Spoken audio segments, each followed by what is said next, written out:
provision of 40 affordable dwellings and 14 social houses, and the provision of the multi-use games area, skateboard park and remaining open space. A number of the conditions require discharge of the conditions for each phase, and it's considered that the new phasing plan will not affect these. The 106 legal agreement also refers to the phasing plan for the provision of plain open space and for affordable housing provision. The 106 legal agreement states that public open space must be provided prior to the occupation of 50% of the dwellings within that phase. The locally equipped play area and some of the open space is to be provided at 50% occupation. This would apply to both the phasing plans. So the provision on the previous phasing plan would be before the occupation of the 75th dwelling from commencement of the scheme. On the amended phasing plan, the trigger would be before occupation of the 112th dwelling. This is based on the assumption of a build-out rate of 50 dwellings a year, the measurements that are shown before you. It means that there's a delay of at least 6 months difference between the two phasing plans for that provision. The multi-use games area, skateboard park and remaining open space were to be provided in the previous scheme in phase 3, which would be before the 311th dwelling was occupied. On the amended phasing plan, the provision would be before occupation of the 339th dwelling, which would be a delay based on 50 dwellings built out a year of 5 months between the phasing plans schemes. Due to concerns about the delivery delay, the Council Parks team have agreed with the developer that the wording in the legal agreement be changed so that the provision is more in line than what was intended previously. The parking team therefore concluded they have no objection to the new phasing plan subject to the rewording of the legal agreement.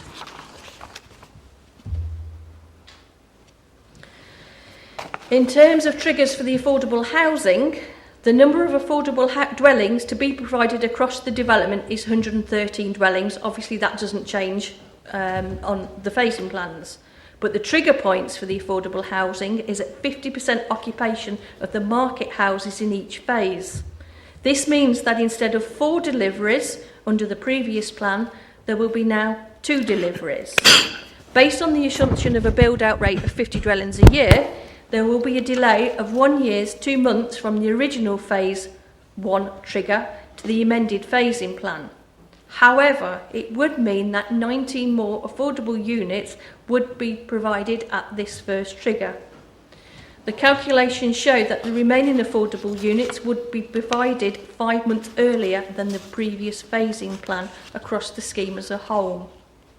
Speaking to the council's housing manager, and she's here if anybody has any questions, and I don't want to put her on the spot, sorry Jane, she has seen no evidence that releasing a large amount of affordable housing at one time is problematic, or that it's problematic to the housing associations to settle in new households, especially as new households are moving in across an estate all the time anyway.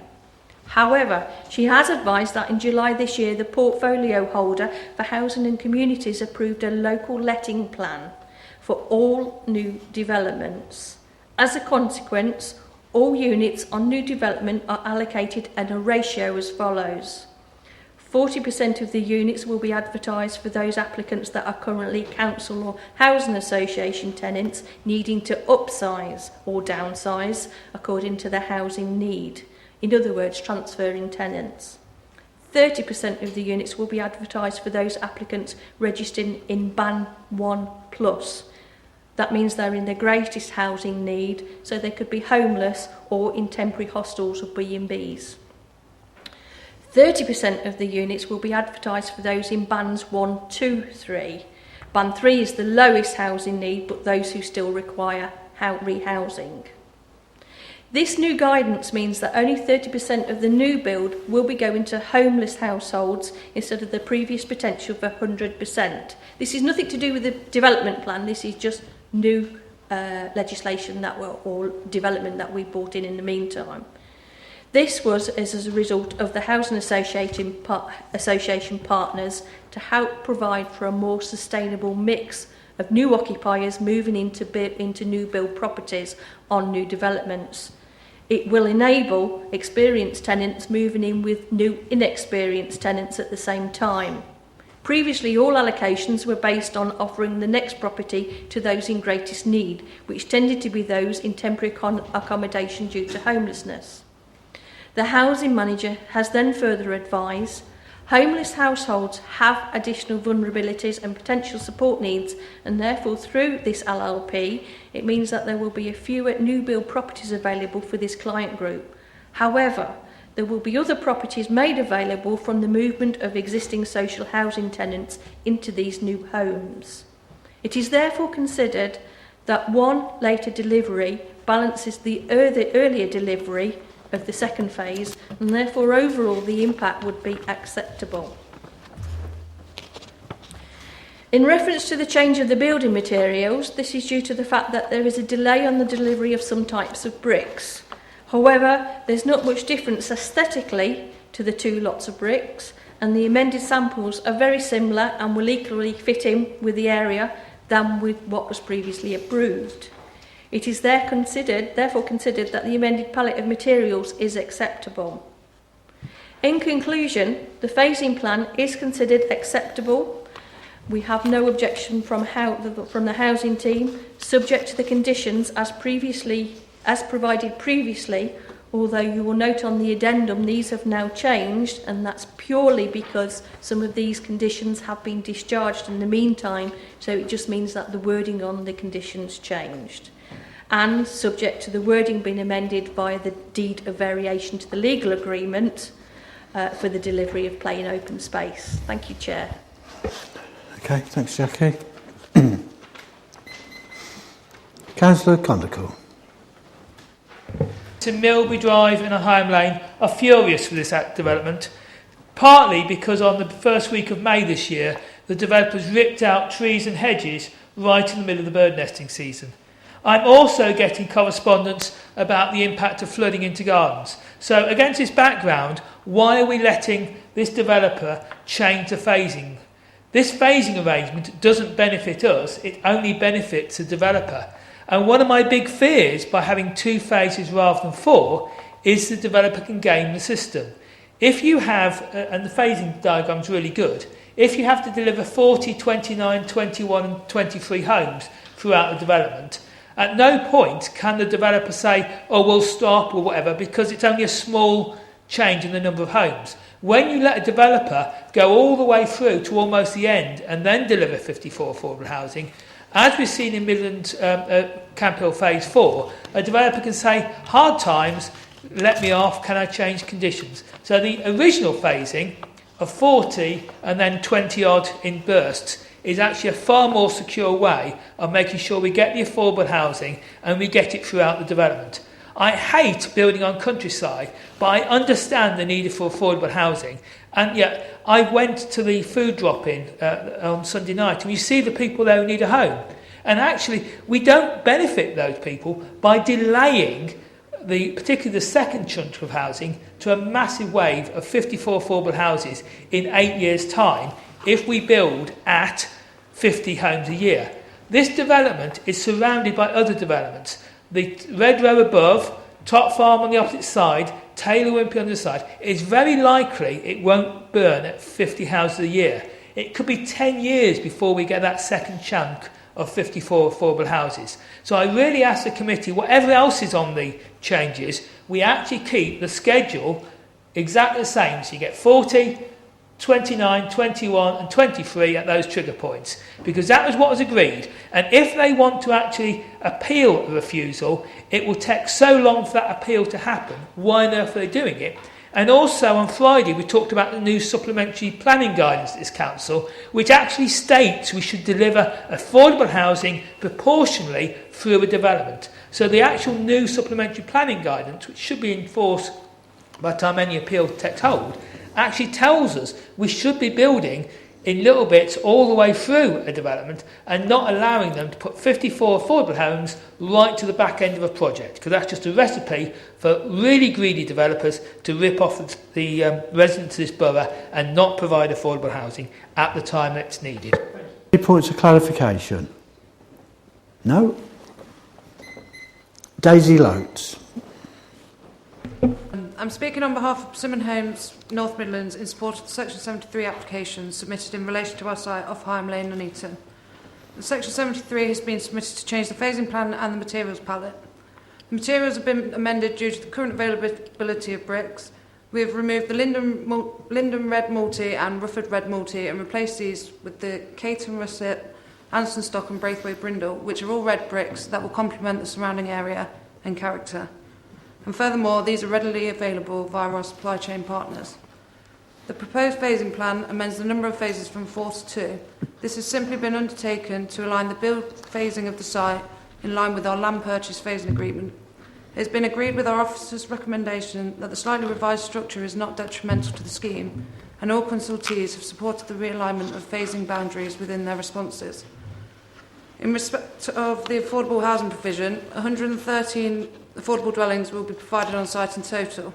The Section 106 trigger point for each phase requires the affordable housing in each phase to be delivered prior to the occupation of 80% of market dwellings.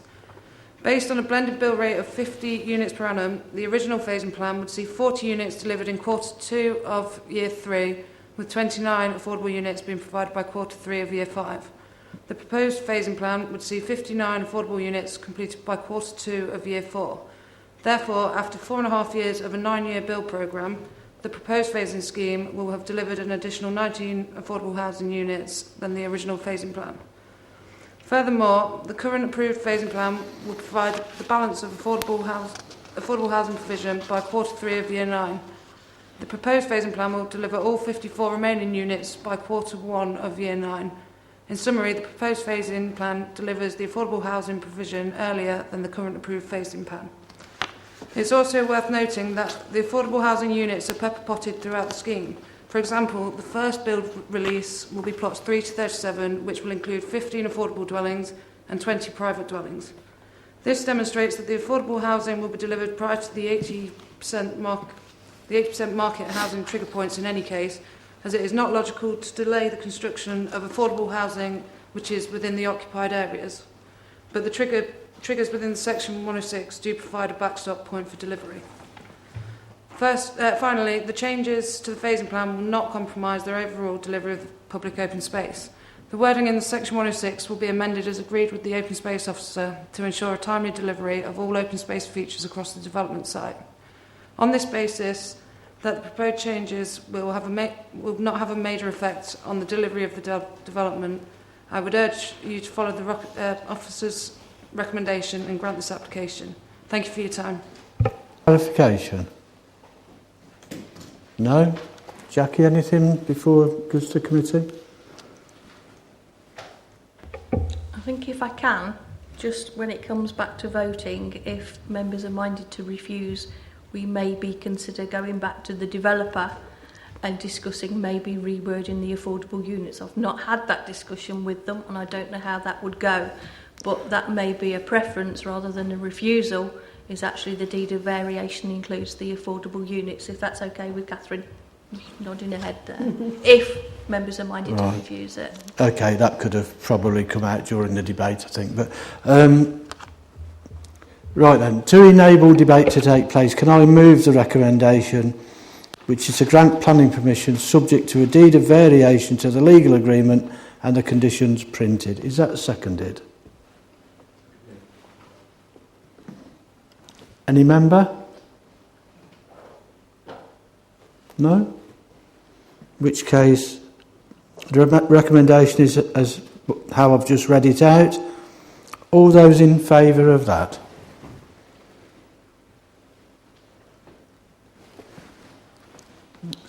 And against? 1, 2, 1, 2, 3, 4, 5, 6. And abstentions? Okay, so I make that 6, 6 and 1, which means I have the casting vote, so the recommendation is approved. Thank you. It's 13. 1, 2, 3, 4, 5, 6, 8, 9, 10. Yeah. Oh, right. Sorry, it's because a person came in later, it threw me out. Yeah. Was it still 6 6-5-1. in favour? Yes. Yeah, so it was just... Right, I didn't need the casting vote, it's 6-5, yeah. Correct. Okay, apologies for that.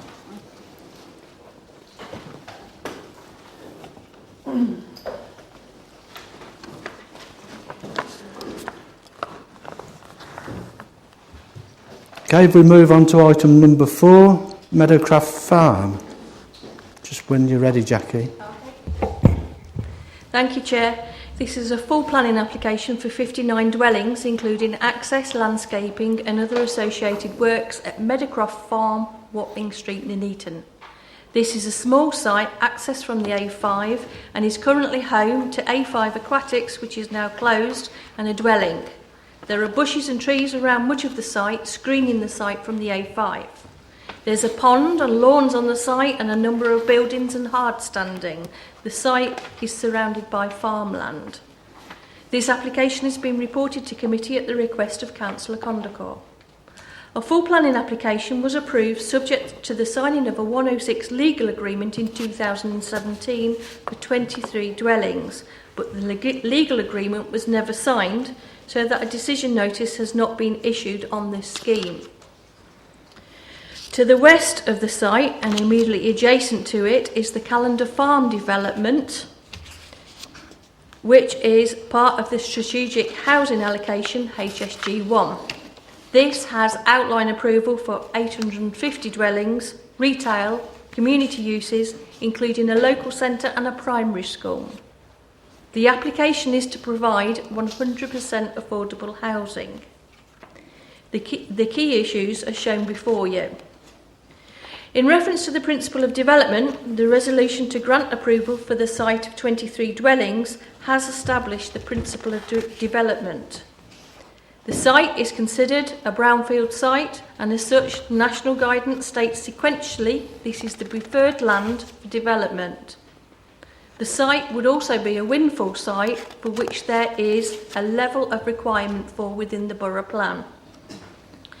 Whilst the land is isolated from other developments at the moment, it will be subsumed into the larger development of HSG1 as HSG1 is developed out, as I say, the Calendar Farm I make reference to.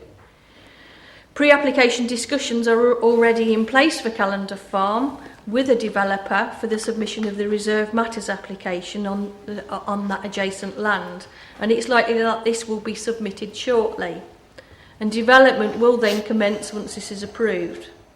There have been 2 objections from one address and a letter of comment from Councillor Condacor. Please refer to page 69 of the agenda. You will also note an objection from Councillor Tromans on the addendum.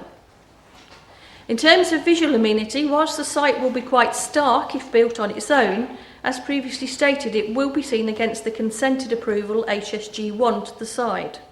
Therefore, ultimately, the backdrop will be of development. There is some distance between the site and existing neighbours, except for one house on the opposite side of the A5, and therefore there will be no impact to the existing neighbours. In relation to the impact between this site and the Calendar Farm development, the Calendar Farm is only outlined, but the master plan shows that the nearest area is Community Park, so no new residential properties will be affected. In relation to the distance standards within the scheme for future occupiers, the distance standards are largely met. There are 4 instances where the standards aren't met. Plan A, in front of you, is the distance between the rear windows of plot 40 and the side of plot 38. Plan B is the distance between the rear windows of plots 46 and the side of plot 45. In these 2 instances, there is only 13.4 and 13.1 metres between rear windows and the sides of neighbouring properties, and only 11.6 metre distance on Plan C that you can see there. Plan C is the rear windows of plot 36 to the side of plots 54 to 59. The distance in all these cases should be 14 metres. However, in each of these cases, there are views past the sides and the sense of enclosure is reduced by the fact that the houses are to be hipped roofs, so the roofs slope away from the affected windows. The distance from front windows to front windows on Plan D is 18.7 metres. The distance should be 20 metres. However, as the views are across the road, the residential design guidance states distances can be reduced. It is considered that the benefits of the scheme outweighs the few small infringements within the scheme.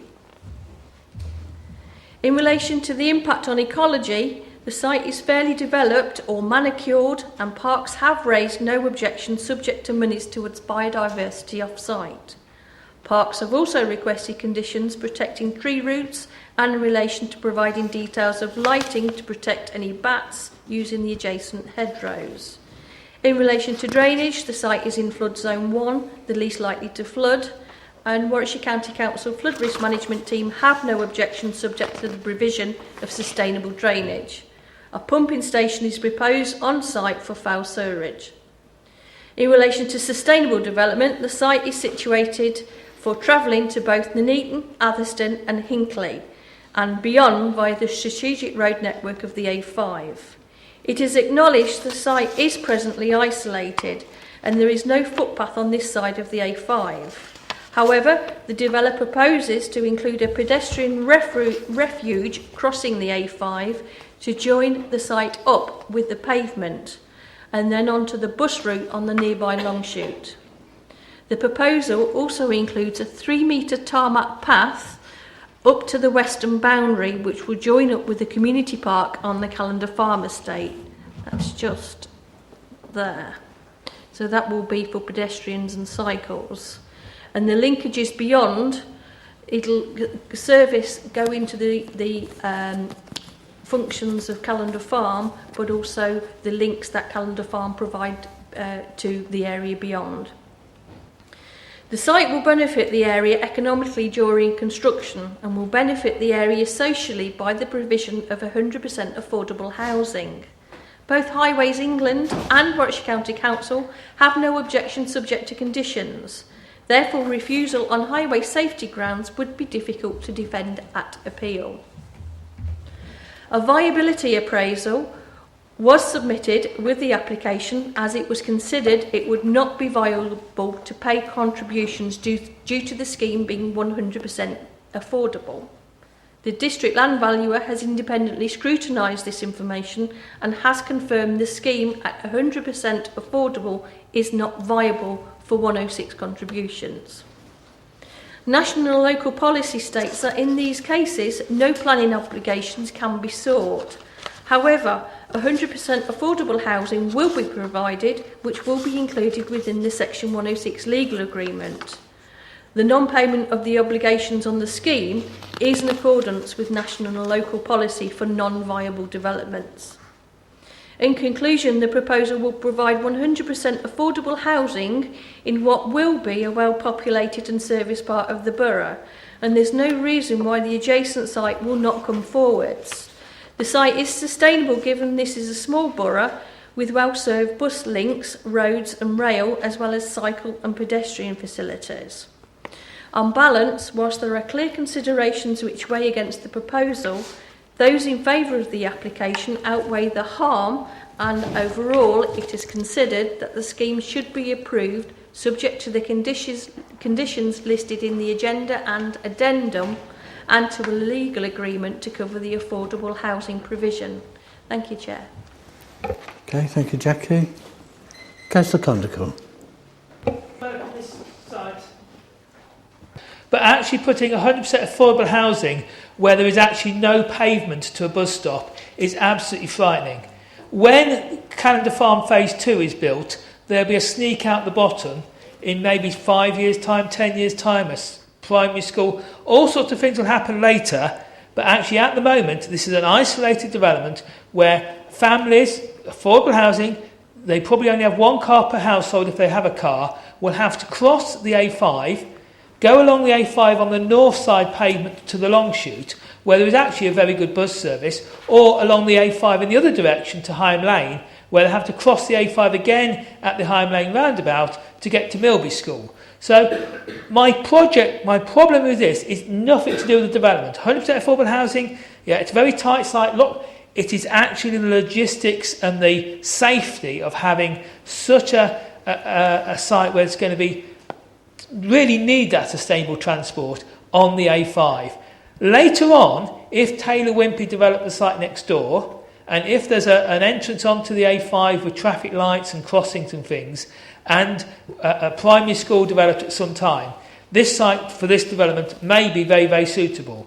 But to actually build this now, and then, I mean, I know about primary schools being built. You start with reception class, and then it takes a few years to get a primary school booted up. And also, it takes a few years for a walking route to go across sites to happen. So I think the principle of this development is fine as it goes, but we cannot possibly build on the A5 requiring people to cross on a central refuge on the incredible busy bit between the Longshoot and the Hime Lane roundabout. And I'm sure the Highways England would not allow us to put a zebra crossing or traffic lights crossing across the A5. One thing that would be good is a pavement on the south side of the A5, because it's only actually 100 yards or so, and then you're on the end bit of housing on the top of the Watling Street Longshoot. There is a gap of a very short distance. Unfortunately, you'd have to build probably a path in the field, but I think this should be turned down now, and actually the developer should either wait until the adjacent development provides a safe crossing in a school, or the developer talks to the neighbouring landowner about making a safe walking route on the south side of the A5. But we cannot possibly build this affordable housing on the A5 on the wrong side of the pavement. Thank you. Any points of clarification? Mr. Cox. The proposed development seeks to deliver 59 affordable dwellings, making the most efficient use of a previously developed site. The principle of residential development at the application site, including the proposed refuge crossing, has previously been found acceptable by the council, recognising the site's good sustainability credentials. As with previous application at the site, it is important that the development is considered against the backdrop of strategic housing allocation SG1 to the west and southwest of the site, immediately changing the wider landscape and residential context in which the application proposal should be considered. The proposed development will provide much needed housing to meet the requirements of the borough and wider housing market area, but more specifically contributes positively towards meeting a shortfall in affordable housing across Nuneaton, including smaller dwellings and family homes. The Council's housing strategy published in August recognises that the lack of affordable housing in the borough is a major concern, with demand for affordable housing continuing to rise. With homelessness rapidly increasing across the borough, the Council's homelessness strategy, also published in the summer, recognises the need for more affordable housing delivery to tackle the issue of homelessness. A general lack of affordable housing supply is seen as a major contributing factor. With regards to the sustainability of the site, both the County Highways Authority and Highways England are agreed that with the proposed improvements to existing pedestrian links, there will be the opportunity for residents to access a range of facilities and services, as well as good public transport links. As well as existing provision, the development will benefit from new infrastructure coming forward as part of the strategic housing proposals adjoining the application site, including directly accessing new areas of public open space, a planned primary school and a local centre. The proposed access internal road layout have been carefully designed to meet the requirements of the County Council's Highways Authority. In addition, the proposal will not result in any adverse impact on the adjoining highway network of the A5, with Highways England confirming that the proposed development, including the pedestrian access improvements across the A5, are acceptable and beneficial to the accessibility of the site. The proposal achieves a strong landscape structure by retaining hedgerow boundaries and mature trees around the site, as well as providing additional planting. In addition to a detailed landscaping scheme which has been agreed with the Council's Open Space Officer, ecological mitigation and biodiversity enhancement measures are proposed at the site. In summary, the proposed development is considered to be entirely acceptable and accords with the provision of the recently adopted development plan and the MPPF. As well as clear social benefits of delivering much needed affordable housing to the area, the proposed development will also bring about economic investment and environmental benefits. Thank you. Okay, thank you. Are there any points of clarification? No? Jackie, anything at this point? No? In that case, to enable debate to take place, can I move the recommendation, which is to grant planning permission, subject to the conditions printed and a legal agreement? Is that seconded? Any member? Excuse me. Councillor Evans. Notes on that I've got issues with. Shall I use the other one? Yeah, use Seb's, yeah. Is something that Councillor Condacor alluded to, and that was with regards to the public transport. The existing bus service near to this development, it's not really that near, but the nearest bus service is actually a limited bus service, and by that I mean it's only once every 2 hours. Now, with people with 100% affordable housing, I think it's fair to say that we would expect a people from a lower socio-economic background coming into these properties, and therefore I think the need for public transport is somewhat greater. So I am concerned about the lack of public transport for any potential people moving into this development. And the report states that the proposal will provide 100% affordable housing within what will be a well-populated and serviced part of the borough. Well, it would actually be quite isolated in the borough, and that is actually confirmed on page 73, where it says that this site is physically isolated in the borough. For now. So that's one of my concerns about public transport and whatnot. And again, you know, people going over the A5, and I go up and down that part of the A5 every day. It is the busiest part, and my opinion is I don't think we're ready yet for this development at the moment. My other concern is that I'm all in favour of affordable housing, but when I was last on this committee, there was a discussion about pepper potting, and I didn't really know what it was all about last time, but I went away and looked into it and did some research, and it's something that I completely support, and it's something that the council supports as well.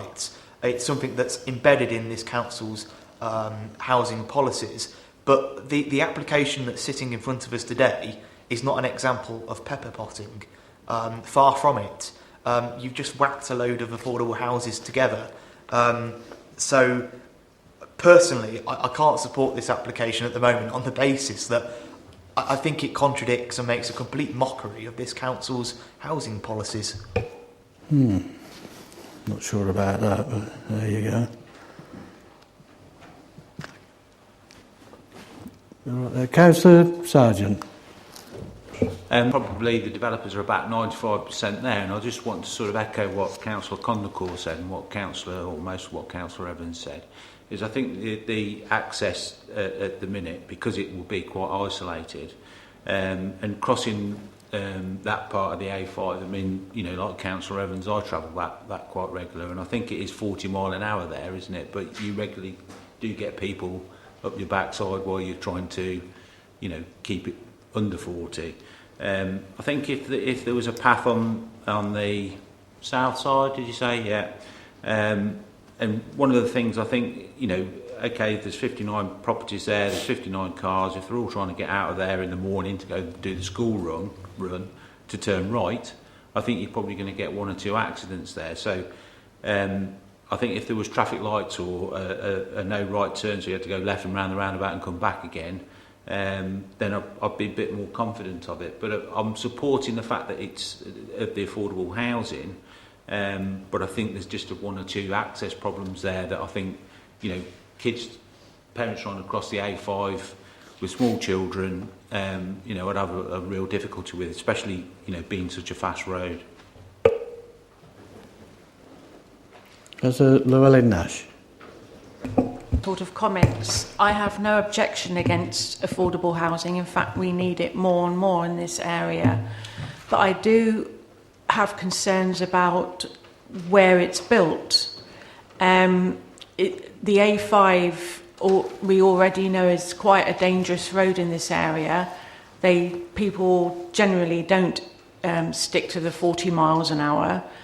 And I've just got this thing that there's accidents waiting to happen, especially if young families are going to be moving into this area. Again, that it is an isolated area. You've got a fair walk to a bus stop. You've got young children who we all know don't sort of have any concept of fast-moving traffic and accidents. No pavements. And it is generally isolating. If you're a mum at home, with a couple of children under 5, and you've got to walk in all weathers to the nearest bus stop, which is far away. There are no shops. At the moment, nothing to do except stay in that particular area. And I just don't think now is the right time to build something like that in an area like that. We're not saying that not some point in the future, but not now, because it's just particularly for people that might not have cars, it would be very isolating. Councillor Watkins. Being somebody who was brought up in a council house, find it a bit rude to think that I couldn't afford a car or anything, to be honest with you. So, because we've always done all right in our council house, being brought up there in affordable housing. So, find that a bit insulting, really. I do agree with some of it, whereas there will be a lot of cars going out of one entrance.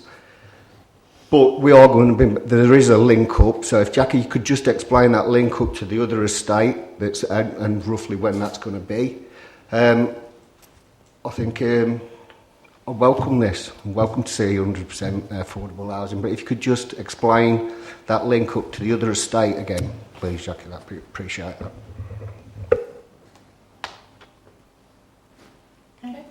Yeah, sorry, I've nodded off. You didn't look at me.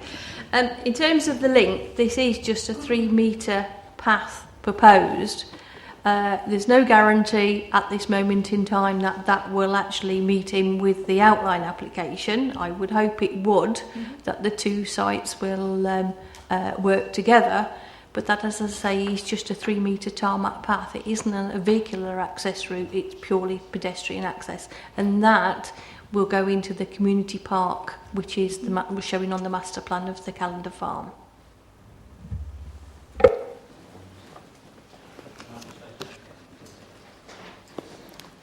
Councillor Lloyd. Well, I'd agree with a lot of what's been said. My problem comes, firstly, that both the Highway Authority and the County Highway Authority have both said they have no problems with this development. So we're not just up against Warwickshire County Council's Highway Authority, we're up against the Highway Authority for the A5 as well. Affordable housing, we're not talking social housing, we're talking affordable housing. I value these cheap houses, or should be cheaper houses for people to purchase, first-time buyers, etc. Or that, however you describe affordable housing, but they're not, I don't see them as social housing the way I read it. So, I would have thought the majority of people would have had cars, would have had some form of transport, because I'm not being funny, if I was a young family coming out to purchase a property here, that would be part of my consideration. As well, because at the end of the day, if I hadn't got a car, then possibly I would be isolated. So I can agree with a lot of the comments that have been said, but my real difficulty is if we reject this application at this stage, I think we'll lose it, because you're not just up against Warwickshire County Council, you're up against the Highway Authority as well. And they've said there's no objections. So I have concerns to where we're going with this. And future links are going to be definitely there. Obviously, we can all see there's going to be future links. You talk of a 4 metre or 3 metre path between the two developments to link those in and link them further down towards the A5 junction there. So there is definite links there for the future. The turning points for cars coming out onto the highway, they're going to be there now, in the future, with whatever developments have been there. I can't see there being massive traffic calming measures on the A5, because they won't want to slow it up too much, because then you'll end up with tailbacks. But as I say, my biggest problem is the Highway Authority. As for school drop-off, you only got to look around the borough, ain't you? Everybody's got a car and they drop the kids off at school. It's just madness. It been, even in built-up areas where some people only live 2 streets away. Unfortunately, it's human habit. A bad habit that people have got into from the days when we used to walk to school. But it's there, and that's the way society's moved, unfortunately, because it's a lot busier, and they're trying to cut the time down, the school time, drop-off time down, and we can all see the effects of that all the way across the borough, and it'll be the same here. They'll take most of those people on that estate will take their kids to school in a car. It's about affordable housing, social housing. It does say affordable housing. As far as I know, the distinction is just affordable housing. So that would be agreed within the legal agreement on and how that was taken. Does any member wish to speak that hasn't already spoken? Councillor Sargent, you wanted to come back. Yeah, a little bit what I was saying. I think it's great. I've got no problem with the affordable housing and the plan.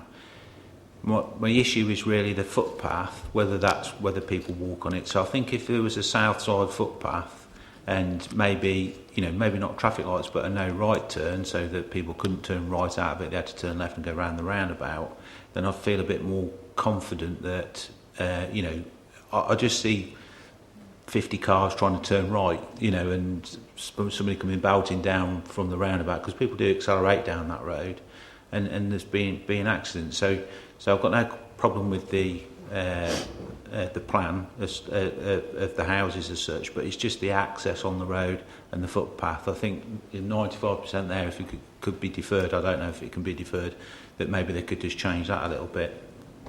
Anything? No? Yeah, I mean,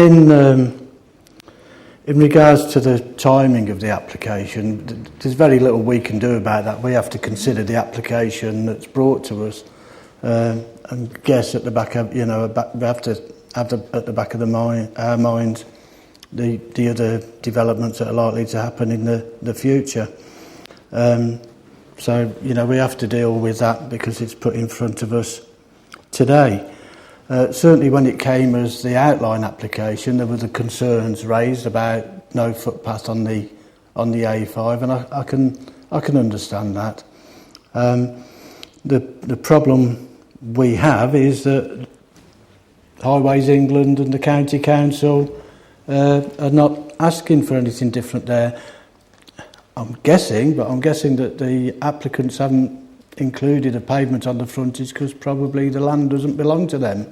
I don't know, but it's a guess, but there's nodding heads, so that's why there's no proposal for that. So I guess it would have had to be a compulsory purchase order or something to enable that to happen. That's not impossible, but it's sometimes difficult.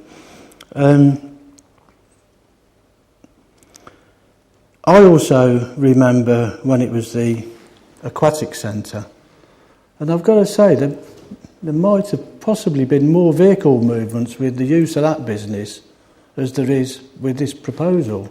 That's not been said to us there, but it was a very busy place. You know, I often went there, and you know the amount of vehicles that were parked in there, got to go in and out. Sorry, were you waving at me? No. Oh, okay. So that's it. The thing about the buses that was mentioned, it's clear to me within here, the county, and we've got county councillors as well as borough councillors here, the county council haven't requested any contributions so that they could put an additional bus service on. You know, I suggest it should have been something that was taken up with them. The proposed link, pedestrian link through to the Longshoot, again, we haven't got the overall sort of map of it, but it's a considerable distance. But it's a shame that that link couldn't have been provided at the commencement of this development. But again, I'm guessing that the other site is owned by different people. So again, you probably couldn't do that unless you came to an agreement with them. And just finally, and it's just a personal opinion, because Councillor Evans mentioned about it being all affordable. If I look back at whether it's affordable or social housing, we used to have large estates of them. They were called council houses, and until they were destroyed, that was it. So I don't quite understand what the stigma is about it being all affordable. I would have thought that was a good thing, but there you go.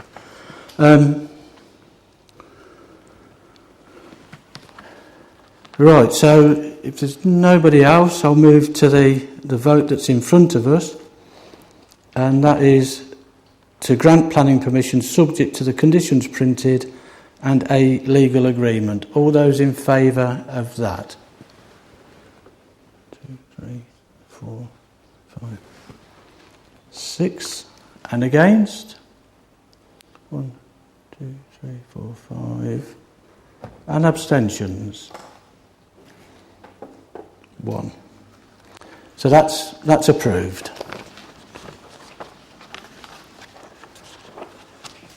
Which takes us on to our, oh no, it's not, penultimate. Oh no, it's the last one. It is the last one. It's all right. It's because I saw Discovery Academy again. Our final one of the evening, Discovery Academy and creation of TPOs. Jackie, okay, thank you, Chair. Yep. This application is of the confirmation of an emergency tree preservation order, which was created as a result of the planning application for redevelopment, as heard in item 2. The Council's Parks raised concern with the outline planning application because the illustrative site layout showed that half of the 55 Category A and Category B trees could be lost, along with 69 other trees due for removal. When considering development, consideration should always be given to retaining Category A and Category B trees within the development scheme. TPOs are placed on trees due to their value, size, form, type of tree and the public amenity that the trees provide, if it's expedient to do so. It's considered that the public amenity of these trees that can be viewed from the neighbouring streets are significant, and that's expedient to do so due to their potential loss due to the application, and is enough to warrant a tree preservation order. A key loss of the removal of the trees would be the loss of one of the most prominent groups of trees impacting visual amenity in Bowman Road. It's considered that the losses would cause an excessive loss of visual amenity in the area that is otherwise almost completely devoid of mature trees. I've tried to show you on screen a few of those areas of trees. There's further on the notice board behind you. As a result of the concerns of the tree officer, the council's tree officer, he assessed the trees and he considered that 23 of the trees were worthy of a tree preservation order. These are located to the north-east corner of the site on the boundary with Vernon's Lane, those there, to the south and southwest boundary, close to the boundary of Beaumont Road, opposite Beaumont Place, and to the corner of Beaumont Road and Countess Road. An emergency tree preservation order was subsequently made on the 6th of June. This was made because it was considered that the trees have significant amenity to the area and are visible from various public viewpoints and also provide an ecological habitat value. The order took effect on the provisional basis on the 6th of June. It will continue in force on this basis for 6 months, or until the order is confirmed by the council to protect the trees formally on a permanent basis. There have been 2 objections from neighbours. One was that the TPO could prevent development, and the second that the trees are making properties dark and need cutting back. See page 91 of your agenda for those comments. Warwickshire County Council Housing 21 also objected on the grounds that the TPO could inhibit development. See page 92 of your agenda. Placing a tree preservation order on trees would not necessarily inhibit development, but would mean that the tree's location would have to be carefully considered as part of the Reserve Matters application for the layout. A TPO would not prevent works to the trees in the future. It would just mean that any application would need to be submitted for any works. In conclusion, it's considered that the trees merit a tree preservation order as they have significant amenity value to the area from various public viewpoints and provide ecological habitat. The recommendation to members is therefore that the order should be confirmed. Thank you, Chair. Thank you.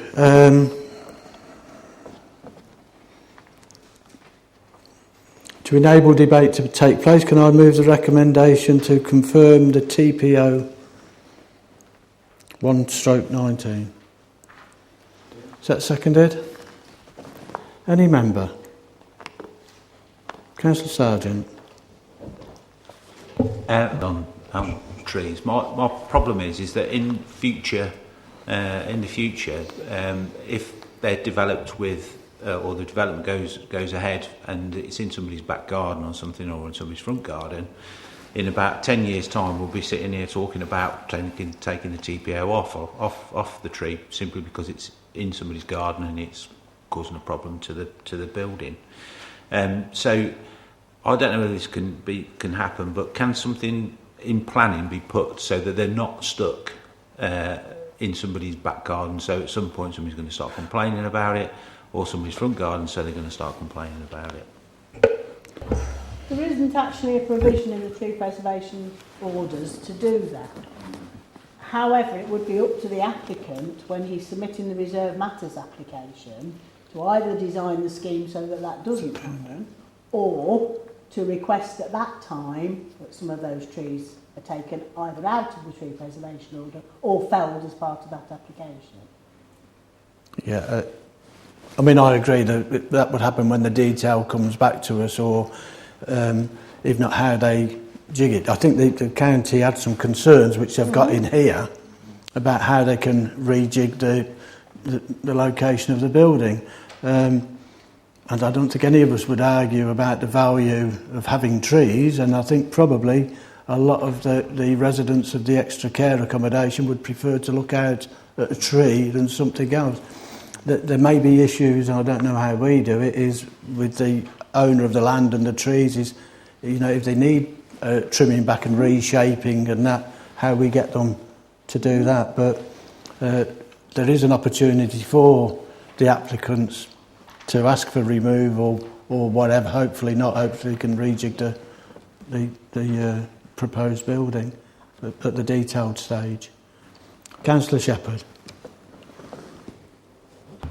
Recommendation. I think it's a good step forward before County Orrery ever go in and take the trees down.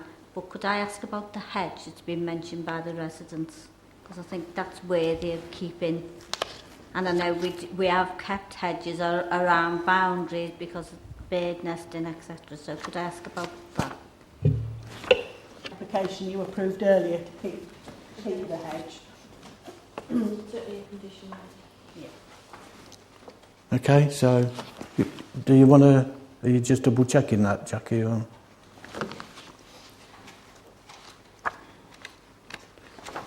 I actually think on this occasion the planning officers and the tree officer should be congratulated on their proactive thing.